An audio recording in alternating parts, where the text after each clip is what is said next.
Hello students, आज हम कर रहे हैं क्वेश्चन नंबर 18 5.3 एक्सरसाइज का। तो इसमें हमारे पास लिखा हुआ है a spiral is made up of successive semi circles. जो एक स्पाइरल है वो किससे बनी हुई है? सक्सेसिव सेमी सर्कल से, with centres alternatively at A and B, जिसके सेंटर एक तो ए है, एक ए है और दूसरा क्या है? बी है। तो क्या करते हैं, पहले तो ए को हम सेंटर मानते हैं और क्या बना देते हैं? एक सेमी सर्कल।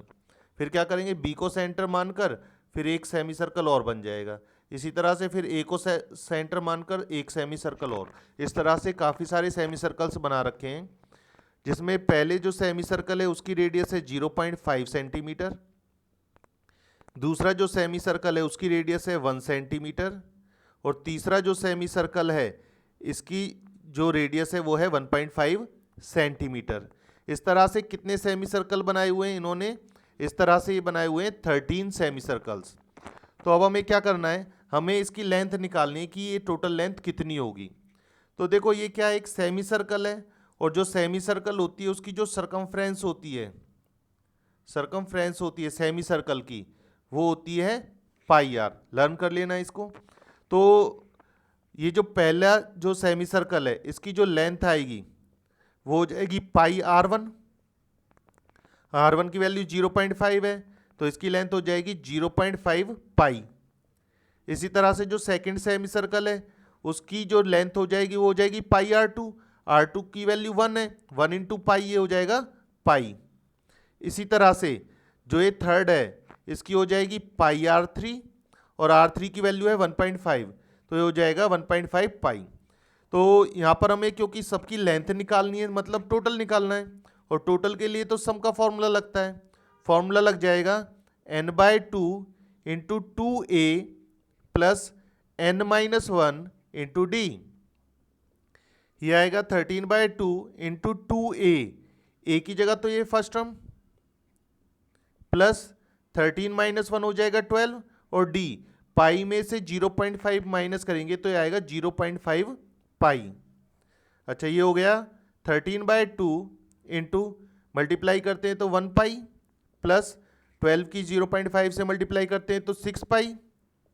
ये हमारे पास आ जाएगा 13/2 पाई एंड 6 पाई, ये हो जाएगा 7 पाई। अच्छा अब पाई की वैल्यू कितनी होती है? तो यहाँ पर पाई की वैल्यू लिख देते हैं 22/7। 7 से 7 कैंसिल, 2 से 22 कैंसिल, तो यहाँ पर आया 13 इंटू 11 और दोनों की मल्टीप्लाई आ जाएगी 43। तो उसकी जो लेंथ होगी वो होगी 143 सेंटीमीटर। क्वेश्चन नंबर 19 हमारे पास लिख रहा है 200 logs are stacked in the following manner. तो हमारे पास यहाँ पर 200 लॉक्स हैं, टोटल हैं। तो टोटल है तो हम उसको क्या लिख सकते हैं? S N. टोटल है तो ये लिख दिया। इसके बाद क्या लिखा हुआ है कि लॉक्स किस तरह से लगे हुए हैं? ये लगे हुए हैं 20 तो फर्स्ट रो में, 19 नेक्स्ट में, 18 नेक्स्ट में। इस तरह से ये 200 लॉक्स लगे हुए हैं। तो हमें ये बताना है यहाँ पर कितनी रोज लगा सकते हैं, इस तरह की कितनी रोज हो सकती हैं। नीचे 20 हैं, फिर 19, इसके बाद 18, इस तरह से कितनी रो हैं जिसमें ये 200 लॉक्स लगाए जा सकते हैं। तो यहाँ पर हमारे पास ए की वैल्यू 20 है, डी निकालना है। डी का वही formula, second minus first term. Second हमारे पास है 19 माइनस फर्स्ट, ये हो जाएगा -1। इसके बाद हमारे पास एस एन है, एस एन का हम फॉर्मूला यूज़ कर सकते हैं। तो S N is equal to 200 given है, क्या फॉर्मूला होता है?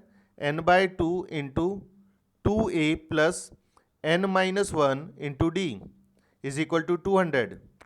तो ये हो जाएगा n/2 इंटू 2a, ए की जगह हम कितना लिख सकते हैं? 20 plus n-1 into D, D की वैल्यू -1 है, इज इक्वल टू 200। इधर बचेगा n, मल्टीप्लाई करेंगे तो 40, -1 से दोनों की मल्टीप्लाई कर देते हैं, -1 से n की होगी तो -n, -1 की -1 से, तो ये हो जाएगा +1। यहाँ पर है 200। अच्छा देखो ये जो 2 नहीं लिखा हमने, ये 2 डिवाइड में इधर आएगा तो क्या हो जाएगा? मल्टीप्लाई। ये आएगा 40 + 1, 41 minus n is equal to 200 into 2, 400। Multiply कर लेते हैं तो ये आएगा 41n minus n² is equal to 400। सबको दूसरी साइड ले जाते हैं ताकि ये माइनस का एन स्क्वायर प्लस का हो जाए, प्लस वाला माइनस का, और ये ऐसे आएगा 400। अब हमें क्या करने, इसके फैक्टर्स बनाने। तो इसके जो फैक्टर बनेंगे ये है एन स्क्वायर माइनस 41 के हमारे पास फैक्टर्स बनेंगे। एक तो बन जाएगा 25 और एक बनेगा 16, minus 25n minus 16n plus 400 ऐसे ही आएगा इज इक्वल टू 0। तो ये देखो दोनों में क्या कॉमन है, दोनों में n कॉमन है। अगर हम n कॉमन निकालते हैं क्या बचता है n, और इधर से n चला जाएगा तो 25। अच्छा इधर माइनस बाहर है और 16 कॉमन निकल जाएगा, 16 कॉमन निकालते हैं तो बचता है n, क्योंकि माइनस कॉमन निकाल लिया है तो इसका साइन चेंज हो जाएगा और इधर आएगा 25 इज इक्वल टू 0। दोनों में से n माइनस 25 कॉमन निकाला, हमारे पास क्या बचता है n minus 16 is equal to 0। या तो ये जो n माइनस 25 है ये 0 होगा, या फिर ये जो n माइनस 16 है ये 0 होगा। तो इस तरह से या तो n की वैल्यू आएगी 25 या फिर n की वैल्यू आएगी 16। तो हम क्या करते हैं, या तो इसमें 25 रो होंगी या इसमें 16 रो होंगी। ये देख लेते हैं कितनी होंगी। मानकर चलते हैं इसमें 25 रोज हैं, तो फॉर्मूला क्या लगेगा, 25th रो में कितनी लॉक्स लगे हुए हैं उसका फॉर्मूला लगेगा a plus 25 minus 1 into D, मतलब 24d। a की वैल्यू कितनी है हमारे पास, a की वैल्यू 20 है प्लस 24 और d की वैल्यू है -1, तो यह आ जाएगा 20 माइनस 24, मतलब आ गया -4। तो माइनस में तो हो ही नहीं सकता, तो हम इसको क्या कर देते हैं, रिजेक्ट कर देते हैं। तो अब देखते हैं 16th रो हो सकती है नहीं हो सकती। तो इसके अब भी वही फॉर्मूला a प्लस 16 माइनस 1 मतलब 15d, a की वैल्यू 20 है प्लस 15 और d की वैल्यू कितनी है -1, तो 20 माइनस 15 ये आ जाएगा 5। तो इसका मतलब हमारे पास रो कितनी है, रो हमारे पास 16 है, और जो सबसे ऊपर वाली रो है उसके अंदर कितने लॉक्स लगे होंगे, उसके अंदर हमारे पास 5 लॉक्स लगे होंगे। Question number 20। इस क्वेश्चन में हमारे पास क्या है, इसमें एक पोटैटो रेस होती है।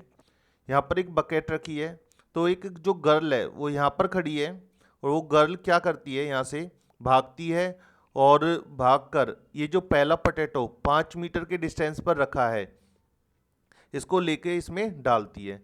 तो जब वो भागती है तो इधर से जब इधर जाती है तो 5 मीटर का डिस्टेंस हो जाता है, और जब वापस आती है तो 5 मीटर का डिस्टेंस और हो जाता है।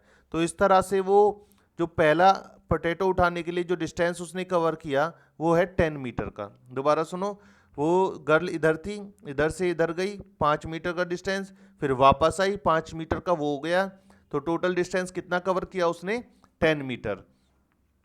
जब इधर आ गई है तो वो दोबारा से इधर भागी है, तो उसने क्या किया, यहाँ से यहाँ तक कितना डिस्टेंस कवर किया 5 मीटर का ये है, और फिर इधर से इधर तक का कितना है 3 मीटर का और हो जाता है।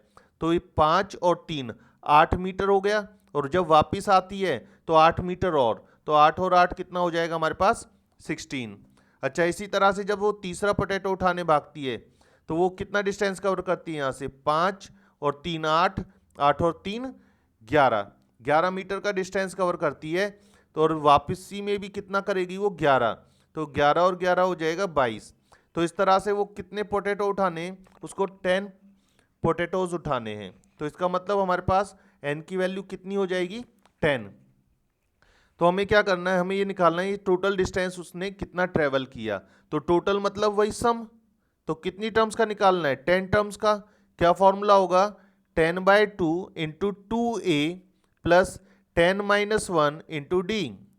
अच्छा 10/2 हो जाएगा 5, 2a, a की वैल्यू 10 है प्लस 10 माइनस 1 9, और डिफरेंस कितना है 16 माइनस 10, ये हो जाएगा 6। ये हमारे पास आएगा 5, मल्टीप्लाई करेंगे 20 प्लस 9 6 54, ये आएगा 5 74, 74 इंटू 5 ये हमारे पास आ जाएगा 370, ये हमारे पास आंसर आ जाएगा। तो उसको कितना डिस्टेंस ट्रेवल करना पड़ा टोटल 370 का।